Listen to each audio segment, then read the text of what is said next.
প্রত্যেকটা বিপদ আছে সামনে। আপনাকে আমি আরো অনুরোধ জানিয়েছি এ অংশে যে আপনি আল্লাহকে কিছু বলতে শিখুন, ভালো হবে। মানুষের কাছে কিছু চায় না, মানুষ কিছু বলতে শিখুন। রাতে উঠে সুন্দর করে উঁচু করে দুই রাকাত সালাত আদায় করে যদি কিছু চান, স্বাভাবিকভাবে যদি চান, তাহলে এভাবে চাইবেন, এভাবে হাত উঠে থাকবেন। উপস্থিত বৈঠকের মুসলিম বোন দেখেন এদিকে, আবার গল্প করছেন নাকি? আপনার সাথে আমার কথা শেষ হয়নি, আপনি একটু থামেন। আবার গল্প করছেন নাকি? মুখখান তোমাকে বন্ধ করতে বললাম, তুমি বুঝতে চাও না? স্বাভাবিকভাবে যখন কিছু চাইবেন তখন হাত উঠে থাকবে, কাঁধ সামনাসামনি, মিলেও থাকতে পারে, ফাঁকাও থাকতে পারে। এটা হাদিসে কিছু উল্লেখ হয়নি। বলা হয়েছে স্বাভাবিক হাত তুলে দোয়া হবে এরকম, কাঁধ সামনাসামনি।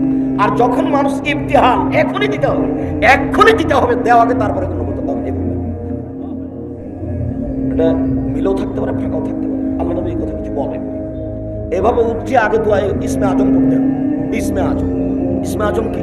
আল্লাহুম্মা ইন্নী আসআলুকা বিআন্নাকা আনতাল্লাহ লা ইলাহা ইল্লা আনতাল আহাদুস সামাদুল্লাযী লাম ইয়ালিদ ওয়া লাম ইউলাদ ওয়া লাম ইয়াকুল লাহু কুফুয়ান আহাদ।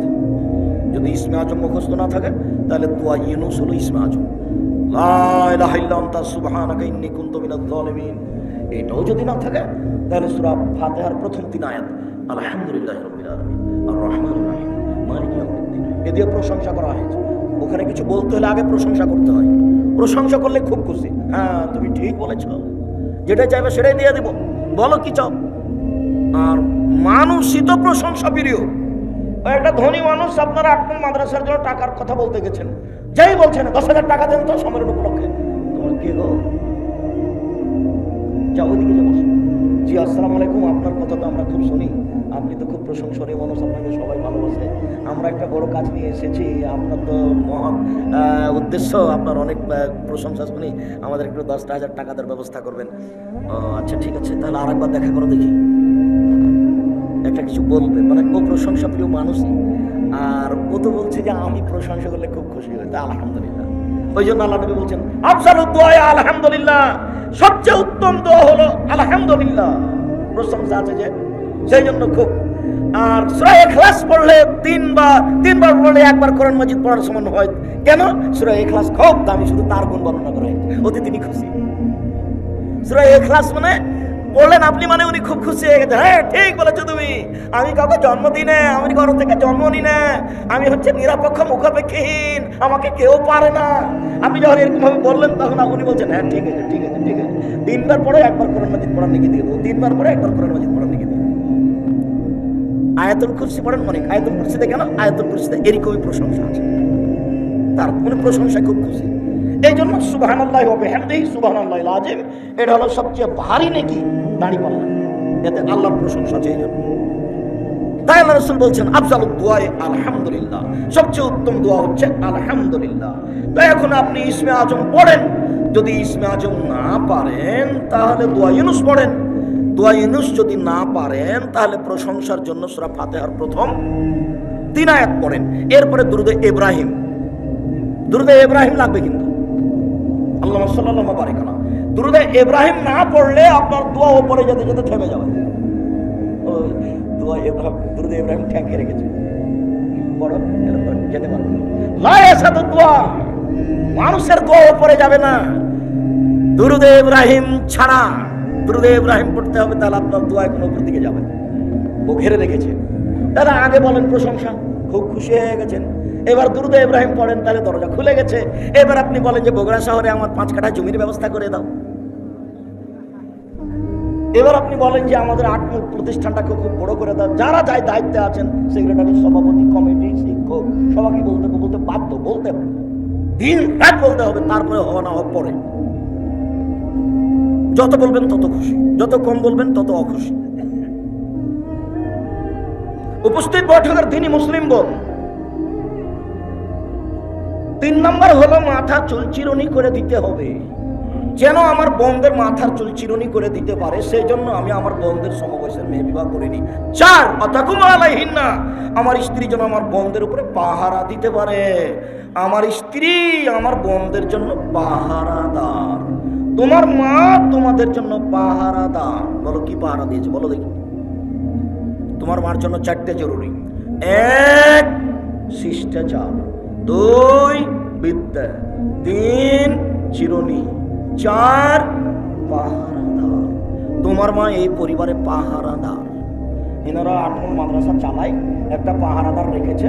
সকালে এসে হুমায়ুন দেখলো যে 2 ঘন্টা ঘুমিয়েছিল, তো হুমায়ুন তাকে বলছে হবে না বাবা তুমি যাও, পাহারা তুমি দিতে এসে ঘুমিয়ে আছো, হবে না বাবা তুমি যাও। এখন তোমার মাও পাহারাদার ঘুমিয়েছিল, কিছুই বললো না তোমরাকে। এখন তোমার বাপের উচিত তোমার মাকে বলা যে তুমি যাও, হয়েছে। এটাই করতে হবে, আমি করতে আদেশ করিনি, পরামর্শ দিলাম। জরুরি। 1, শিষ্টাচার শিখাতে হবে তোমার মাকে তোমাকে। 2, বিদ্যা তোমার মাই শিখে দেবে। 3, চিরুনি করে দেবে, তোমাদেরকে পরিপাটি করে রাখবে, সাজগোজ করে রাখবে। 4, তোমাদের উপরে পাহারা দিবে। বলো কোন পাহারা? বলো তোমার বোন এখানে দাঁড়িয়ে আছে এখন শীতের দিনে, আমার বোন দাঁড়িয়েছে, আমার মাই বগুড়া বাজার যায়, তোমার বাপ কাপুরুষের জন্য যায়, তোমার বাপের জন্য 5টা জরুরি জিনিস ছিল। আল্লাহ নবী বলেছেন পৃথিবীর মানুষ স্বামী হলে 5টা জিনিস লাগে।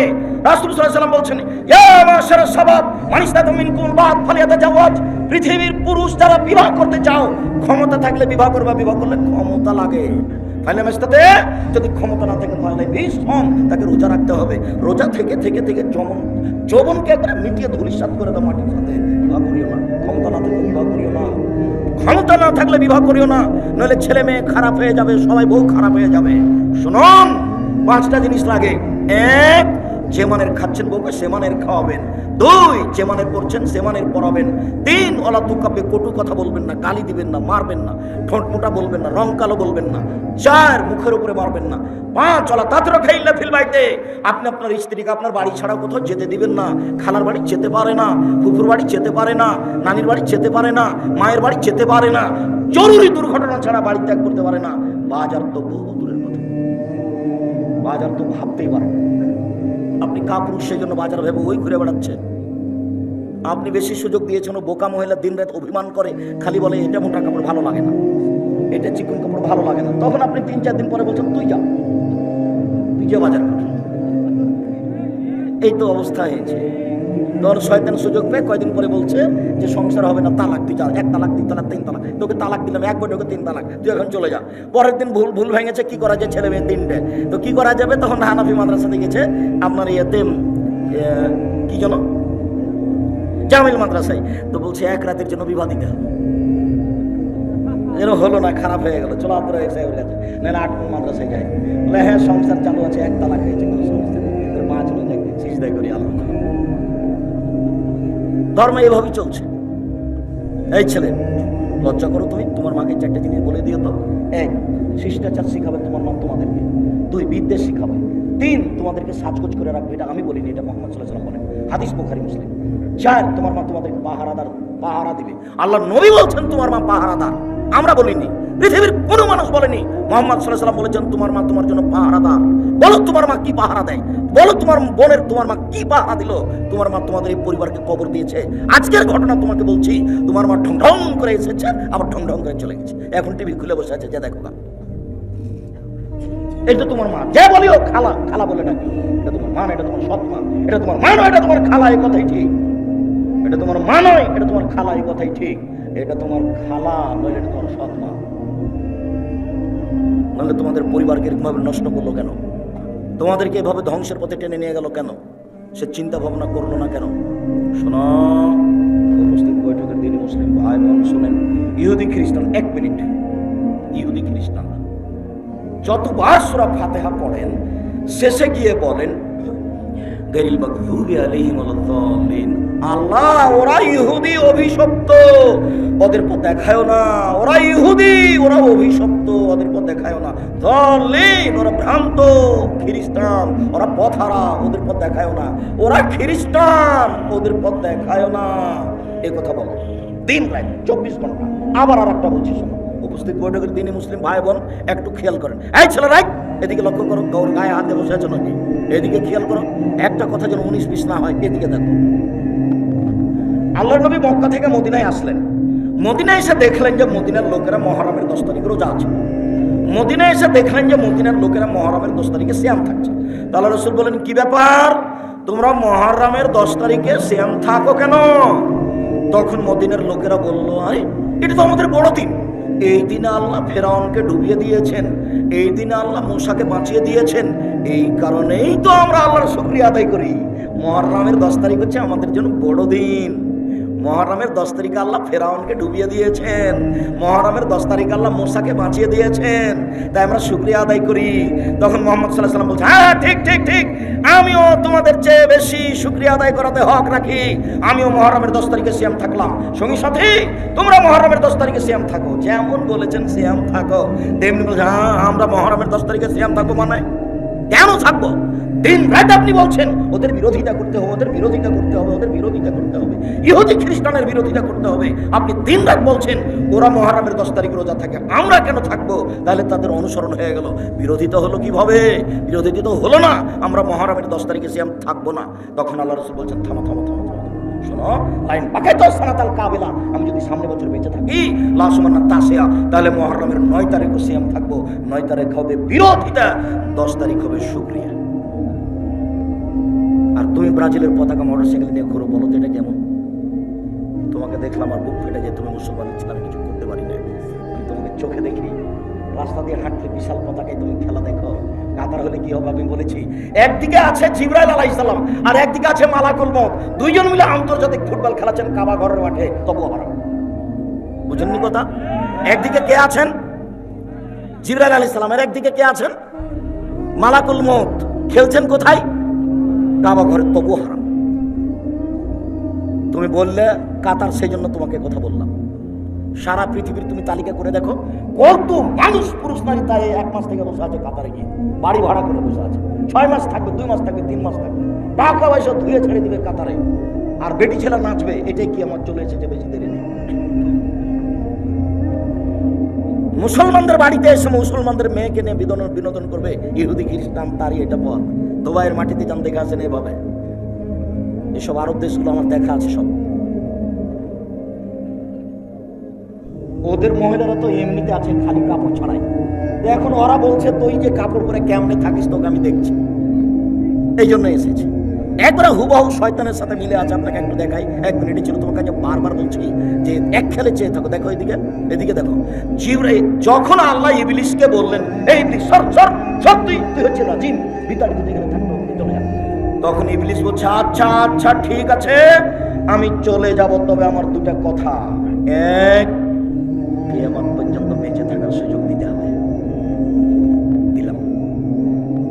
2, আদম সন্তান কিভাবে জান্নাতে যায় সেটা আমি ছেড়ে দেব। তোমার মর্যাদার কসম, তোমার ইজ্জতের কসম, আল্লাহ তোমার সম্মানের কসম, ইবলিস আমি চিরদিনের জন্য আদম সন্তানকে পথ ভুলিয়ে জাহান্নামে নিয়ে যাবই যাব, এই কথা বলে চলে যাচ্ছে ইবলিস। তখন আল্লাহ বলছেন, ওয়া ইজ্জতি ওয়া মাকানি ওয়া ইরতিফায়ে জালালি, আমি আমার মর্যাদার কসম করে বলছি, আমি আমার ইজ্জতের কসম করে বলছি, আমি আমার সম্মানের কসম করে বলছি, আদম সন্তান যতবার ক্ষমা চাইবে আমি ততবার ক্ষমা করে দেব। আদমের ছেলে মেয়ে তোমরা যেভাবে ডাকো আমি সেভাবে থাকি, তোমরা যেভাবে আশা পোষণ করো সেভাবে আমি পূর্ণ করে থাকি। আদমের ছেলে মেয়ে তুমি যেভাবে ডাকো আমি সেভাবে থাকি, তুমি যেভাবে আশা পোষণ করো আমি সেভাবে পূর্ণ করে থাকি। তোমার পাপ বেশি হতে হতে যদি আকাশে লেগে যায়, তুমি যদি আমার কাছে ক্ষমা চাও আমি ক্ষমা করে দিই। আমি পরোয়া করি না তুমি কত বড় পাপী, আমি পরোয়া করি না তুমি কত বড় পাপী। তুমি যেভাবে ডাকো আমি সেভাবে থাকি, তুমি যেভাবে আশা পোষণ করো সেভাবে আমি পূর্ণ করে থাকি। তুমি ক্ষমা চাইলে আমি ক্ষমা করে দিই। আমি পরোয়া করি না তুমি কত বড় পাপী, আমি পরোয়া করি না তুমি কত বড় পাপী। তুমি যেভাবে ডাকো আমি সেভাবে থাকি, তুমি যেভাবে আশা পোষণ করো আমি সেভাবে পূর্ণ করে থাকি। ইবলিস সরে যা। স্পষ্ট বিষয়টা বুঝতে পারলেন? ইহুদি খ্রিস্টান ফাঁকি দিয়েছে আপনাকে। এখনো আরেকটা কথা আছে, শেষ হয়নি। আল্লাহ নবী এবার আফসোস করে একটা কথা বলছেন, এবার শুনেন। এই ছেলে, তোমার তো লজ্জা বুদ্ধি নাই, তুমি আফসোস কি দেখাবা? দেখো মুহাম্মদ সাল্লাল্লাহু আলাইহি ওয়াসাল্লাম আফসোস করে বলছেন, আমি আফসোস করে আমার উম্মতের উপরে দুঃখ পোষণ করে বলছি, আমার উম্মত অন্যায় পাপ করার ব্যাপারে ইহুদি খ্রিস্টানদের সাথে মিশে যাবে। ডান হাতের বিঘত যেমন বাম হাতের সমান, ডান হাতের বিঘত যেমন বাম হাতের সমান, এটা যেমন সমান সমান, আমার উম্মত অন্যায় পাপ করার ব্যাপারে ইহুদি খ্রিস্টানদের সাথে মিশে যাবে সমান সমান। আবার বলছেন, পৃথিবীর মানুষ শুনে রাখো, ডান পায়ের জুতা যেমন বাম পায়ের সমান, ডান পায়ের জুতা যেমন বাম পায়ের সমান, সমান সমান যেমন আমার উম্মত ইহুদি খ্রিস্টানদের সাথে অন্যায় করার ব্যাপারে মিশে যাবে তেমন। আবার বলছেন, আমি দুঃখ করে বলছি, ইহুদি খ্রিস্টান যদি মার সাথে জেনা করে থাকে, আমার উম্মত মার সাথে জেনা করবে। এগুলো তিনি আমাদের উপর আফসোস করে বলে রেখে গেছেন, হাদিস সব বুখারী মুসলিম। আর আমরা তার পতাকা নিয়ে ঘুরছি। এখন তুমি বুঝো যুবক, তোমার যদি একটু হিদায়াত জ্ঞান থাকে, তোমার যদি সামান্য তোমার হিদায়াত জ্ঞান থাকে, তাহলে তুমি ব্রাজিলের পতাকা মোটরসাইকেলে কেন এখনই ফেলে দিয়ে পেশাব করে যাবা, পেশাব করে দেবো, আমি তোমার সামনে থুতু দিয়ে দিলাম। সম্মানিত দিনী ভাই বোন, সম্মানিত দিনী বোন, আপনাকে আমি আবারও অনুরোধ জানিয়ে সামনের দিকে চলে গেলাম।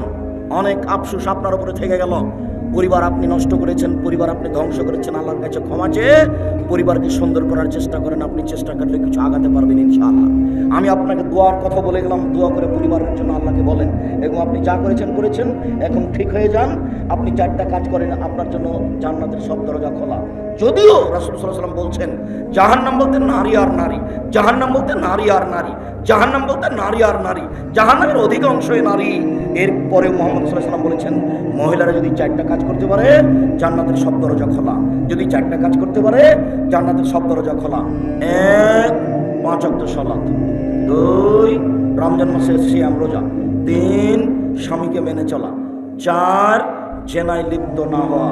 আব্দুর রাজাক সাহেব একটু শোনেন, আমরা 8 বল এলাকার মহিলা, আমরা গ্রামের নারী মহিলা, আমরা প্রথম 3টা কাজ করতে পারি।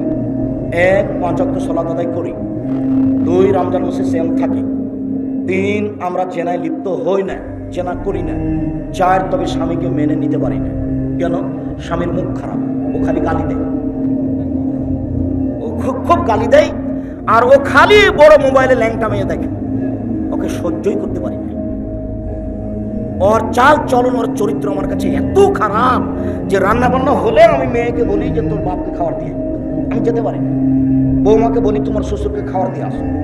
ঠেলাই পড়ে যদি আমি একবার চাই পানি নিয়ে, তো গ্লাসটা এইভাবে ঠেকুস করে রেখে বলছো, ওর মুখের কারণে, ওর স্বভাবের কারণে। আমি আপনার সাথে একমত, এই কথাই ঠিক। এই ছেলে, এই কথাই ঠিক। এখানে এমনও যুবক আছে, শত যুবক আছে, যার হাজারো মেয়ের সাথে চেনার সম্পর্ক আছে, যার মোবাইলে দিন রাত ল্যাংটা মেয়ে আছে, দিন রাত। শোনো, তোমাকে আমি একটু আশ্বস্ত করি, তুমি যদি আজ মোবাইলের নোংরা মেয়ে ছেড়ে দিতে পারো, তাহলে বিচারের মাঠে, তুমি বিচারের মাঠে 7 শ্রেণীর মানুষ ছায়াতলে থাকবে, তার মধ্যে তুমিও থাকবে ইনশাআল্লাহ। তুমি ফিরে আসো। আর মোবাইলের আরেকটা নাম হলো চেনা, মোবাইলের আরেকটা নাম হলো জাদু। পেশাব পায়খানাতে মানুষ মোবাইল নিয়ে যায়, তার মানে মোবাইল হলো জাদু। চেনা কি করে? আইনানে তাজনিনে জেনা হমন নাজর, 2 চোখের জেনা হচ্ছে চোখ দিয়ে দেখা, আর লোজনানের জেনা হল ইস্তেমাও, 2 কানের জেনা হচ্ছে কান দিয়ে শোনা। তোমার 2 কানে ইয়ারফোন লাগা আছে, গান চলছে ইন্ডিয়ার, আর তোমার চোখের সামনে ল্যাংটা মেয়ে আসছে। অলিয়াত জেনাহাল বাদশ, হাতের জেনা হচ্ছে হা দিয়ে ধরা, আর রিচেল জেনাহাল মাসি, পায়ের জেনা হচ্ছে পা দিয়ে চলা। জেনাল কালতাতামনা তাস্তাহি, অন্তরের জেনা হচ্ছে পরিকল্পনা করা। জেলাল নেলাস নুতক, আর জিবার জেনা হচ্ছে কথা বলা। এগুলো সব জেনা। শোনেন, একটা কথা চট করে মনে পড়লো, একটা হাদিস মুসলিম, দেখি আপনাকে আমি বুঝাতে পারি কিনা। গত জুমায় আমি বলছিলাম, আমি চেষ্টা করছি আপনি এক খেয়ালে চেয়ে থাকেন, তো আপনাকে আমি বুঝাতে পারি কিনা। এইরকমই একদিন বৈঠকে আল্লাহ নবী বলছেন, ইস্তাহিউ মিনাল্লাহি হাক্কাল হায়া, পৃথিবীর মানুষ তোমরা একটু আল্লাহকে সত্য সত্যই লজ্জা করো। পৃথিবীর মানুষ তোমরা একটু আল্লাহকে সত্য সত্যই লজ্জা করো, তোমরা একটু আল্লাহকে লজ্জা করো। তো সাহাবীগণ বলছেন, ইন্না নাস্তাহি মিনাল্লাহি, আমরা সত্যই আল্লাহকে লজ্জা করি। আল্লাহ নবী, আমরা আল্লাহকে লজ্জা করি।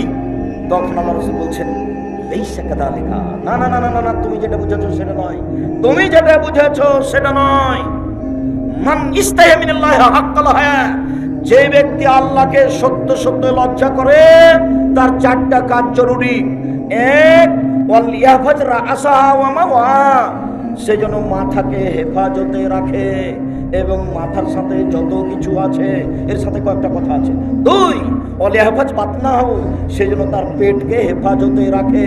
3 অলিয়াসকুর বিলাল মওতা, সেজন্য মরণকে স্মরণ করতে পারে। 4 সেজন্য পরকালকে স্মরণ করে দুনিয়া ত্যাগ করতে পারে। এই 4টা যেই করে সেই হলো সত্যই সত্যই আল্লাহকে লজ্জা করে। 1 মাথাকে হেফাজতে রাখা, মাথা মানে গলা থেকে উপর দিকে হেফাজতে রাখা। 1 নম্বরে হলো চক্ষু, চক্ষুকে হেফাজতে রাখে যে সেই মাথাকে হেফাজতে রাখে। বলো এখন তোমার মোবাইলের কি খবর? 2 কানকে যে হেফাজতে রাখে সেই মাথাকে হেফাজতে রাখে। বলো তোমার কানের ইয়ারফোনের কি খবর? 3 মুখ জিহ্বাকে যে হেফাজতে রাখে সেই মাথাকে হেফাজতে রাখে জিহ্বা। 1 মিনিট, রাসূল সাল্লাল্লাহু আলাইহি ওয়াসাল্লাম বলছেন, পৃথিবীর মানুষ শুনে রেখো, তোমরা যদি 2টা জিনিসের জিম্মেদারি নিতে পারো, আমি মুহাম্মদ সাল্লাল্লাহু আলাইহি ওয়াসাল্লাম তোমাদেরকে জান্নাতে নিয়ে যাওয়ার জন্য জিম্মেদারি নিলাম। 1 মুখকে যে হেফাজতে রাখবে আর যে লজ্জা স্থানকে হেফাজতে রাখবে, জেনায় লিপ্ত হবে না, আমি মুহাম্মদ সাল্লাল্লাহু আলাইহি ওয়াসাল্লাম তাকে জান্নাতে নিয়ে যাব, আমি জিম্মেদারি নিলাম। এই ছেলে বসো। ওই ছেলে উঠলো কেন? ব্যস্ত হয়েন না। আমরা এক পর্যায়ে, আমি তো আর আব্দুল্লাহ বিন ফজল নই যে ভোর পর্যন্ত বক্তব্য দিই। আব্দুল্লাহ বিন ফজল রাহিমাহুল্লাহ আমার শোনা কথা ঘন্টার ঘন্টা বক্তব্য দিতেন। তা আমরা তো অত বক্তব্য দিতে পারি না, আমাদের কাছে অত বিদ্যাও নেই। আমরা আপনার তাকিয়ে থাকতে থাকতে দেখবেন কথা শেষ হয়ে গেছে। তা আল্লাহর নবী যে বললেন যে মাথাকে হেফাজতে রাখতে পারে সেই আল্লাহকে সত্য সত্যই লজ্জা করে। তো মাথাকে হেফাজতে রাখার 1 নম্বর পথ হলো চোখ, 2 নম্বর পথ হলো কান, 3 নম্বর পথ হলো মুখ। আল্লাহ রাসূল বলছেন, সঙ্গী সাথী বলতে পারো মানুষকে পিছন দিক থেকে ধাক্কা মারে জাহান্নামে নিক্ষেপ করে কি? সঙ্গী সাথী বলতে পারো মানুষকে পিছন দিক থেকে ধাক্কা মারে জাহান্নামে নিক্ষেপ করে কি? সঙ্গী সাথী বলতে পারো মানুষকে পিছন দিক থেকে ধাক্কা মারে জাহান্নামে নিক্ষেপ করে কি? এই কথা বলতে বলতে বলছেন ফাঁকা জেলে সানাও, জিভাটা ধরে নিয়েছেন, জিভা মানুষকে পিছন দিক থেকে ধাক্কা মারে জাহান্নামে নিক্ষেপ করে। মুখকে যে কন্ট্রোলে রেখেছে সেই সত্য সত্য আল্লাহকে লজ্জা করেছে। শুনুন, আল্লাহ নবী বলছেন বাঁচার পথ 3টে, তার একটা হলো মুখ কন্ট্রোল রাখা। যে মুখকে কন্ট্রোলে রেখেছে, হেফাজতে রেখেছে, সেই জান্নাতে যাবে, সে বেঁচে গেছে। 2 পেটকে হেফাজতে রাখা মানে হারাম না খাওয়া। 3 মরণকে স্মরণ করা, মরণকে স্মরণ করা। এই ছেলে, একটা কথা আমার উপরে বলা হয়েছে, দেখো তো তুমি এই হাদিসটা অনুবাদ ঠিক করে, আমি বলছি তুমি একটু খেয়াল করো তো। আমার ব্যাপারে বেশ কিছু কথা বলা হয়েছে, তার একটা বলা হয়েছে যে আব্দুর রাজ্জাক সাহেব বলেছেন মুহাম্মদ সাল্লাল্লাহু আলাইহি ওয়াসাল্লামের বাপ মা জাহান্নামে যাবে। আমি বলেছি এ কথাই ঠিক, আমার উপরে অন্যায়ভাবে নানান কথা বলা হচ্ছে, এই কথাও ঠিক। আপনি একটু হাদিসের অনুবাদ। আবু হুরায়রা রাদিয়াল্লাহু তাআলা আনহু বলছেন, আল্লাহর নবী একদিন তার মায়ের কবর জিয়ারত করতে গেলেন। ফাবাকা, মায়ের কবর জিয়ারত করতে গিয়ে কাঁদতে লাগলেন। ওয়াক্কামান হাওলাহু, আশেপাশে যারা ছিল সবাইকে কাঁদিয়ে দিলেন, দিয়ে বলছেন, শোনো তোমরা, ইন্নী ইস্তাজানতু ফি আন আস্তাগফিরা লাহা, আমি আমার মায়ের জন্য ক্ষমা চাওয়ার অনুমতি চাইলাম। আল্লাহ আমাকে একটু অনুমতি দাও না, আমি আমার মায়ের জন্য একটু ক্ষমা চাই তোমার কাছে, আমাকে একটু অনুমতি দাও। আমি একটু বলি যে আল্লাহ তুমি আমার মাকে ক্ষমা করো, আমি একটু বলি আমাকে অনুমতি দাও। ফালাম ইউজাল্লি, আমাকে অনুমতি দেওয়া হলো না। না না না না না না না, তুমি তোমার মায়ের জন্য ক্ষমা চাইতে পারো না। না না না না, তুমি তোমার মায়ের জন্য ক্ষমা চাইতে পারো না, তুমি তোমার মায়ের জন্য ক্ষমা চাইতে পারো না। ওয়াস্তাজানতুহু, আমি তখন তার কাছে আবার অনুমতি চাইলাম। আন আজুরা কাবরাহা, আমি তার কবর একটু দেখতে যাব, জিয়ারত করতে যাব। ফাওয়াজানালি, আমাকে অনুমতি দেওয়া হলো, যাও তোমার মায়ের কবর দেখে আসো, তবে কবর পাশে গিয়ে বলতে পারবে না আমার মাকে ক্ষমা করো। এই ছেলে, বলো তো কি বুঝলে তুমি? যে নবী মায়ের জন্য ক্ষমার কথা বলতেই পারে না, সেই মা জান্নাতে চলে যাবে কিভাবে? বলাই নিষেধ। বুঝাতে পারলাম না মনে হয়? হাদিস মুসলিম, কথা মনে হয় বুঝাতে পারিনি ভালো করে। আবার বলি, আমার দিকে একটু খেয়াল করেন তো, কথাটা আবার বলি। আল্লাহর নবী কবর জিয়ারত করতে গেছিলেন কার? মায়ের। দিয়ে কেঁদে ফেলেছিলেন, আশেপাশে যারা ছিল সবাই কেঁদেছিল। এরপরে তিনি বললেন, শোনো দুনিয়ার মানুষ, আমি আল্লাহর কাছে অনুমতি চাইলাম যে আল্লাহ, আমি একটু তোমাকে বলতে পারি কি যে আমার মাকে ক্ষমা করো, এই কথাটা আমি তোমার কাছে বলার অনুমতি চাচ্ছি। তখন আল্লাহ আমাকে অনুমতি দিলেন না। বুঝা গেছে?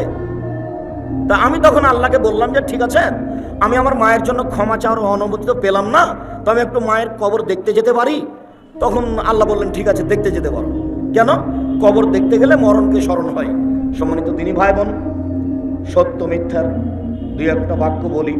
3 শ্রেণীর মানুষ এমন পাপী যাদের সাথে আল্লাহ কথা বলবেন না। 3 শ্রেণীর মানুষ এমন পাপী যাদের সাথে আল্লাহ কথা বলবেন না।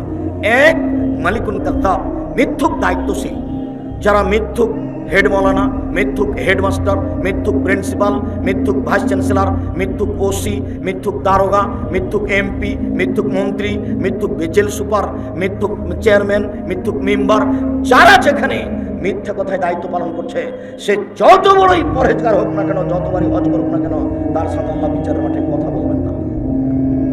2, মালিকুন কাযযাব, শাইখুন জানিন, বেশি বয়সে জেনা করেছে, যে বেশি বয়সে জেনা করে তার সাথে আল্লাহ বিচারের মাঠে কথা বলবেন না। 3, আইলুল মুস্তাকবির, গরিব মানুষ যে অহংকার করে, গৌরব করে, তার সাথে আল্লাহ কথা বলবেন না। এই জায়গাটাতে অন্য একটা শব্দ অন্য হাদিসে এসেছে, যারা টাকনোর নিচে প্যান্ট পায়জামা লুঙ্গি পরে, তাদের সাথে আল্লাহ বিচারের মাঠে কথা বলবেন না। মনে থাকবে কি? রাসূল সাল্লাল্লাহু আলাইহি সাল্লাম বলেন, আরবাউন, 4টা জিনিস আছে যার, সবকিছু আছে তার, জান্নাত আছে তার, ইহকাল আছে তার, পরকাল আছে তার। 1, হিফজ আমানাতিন, আমানতের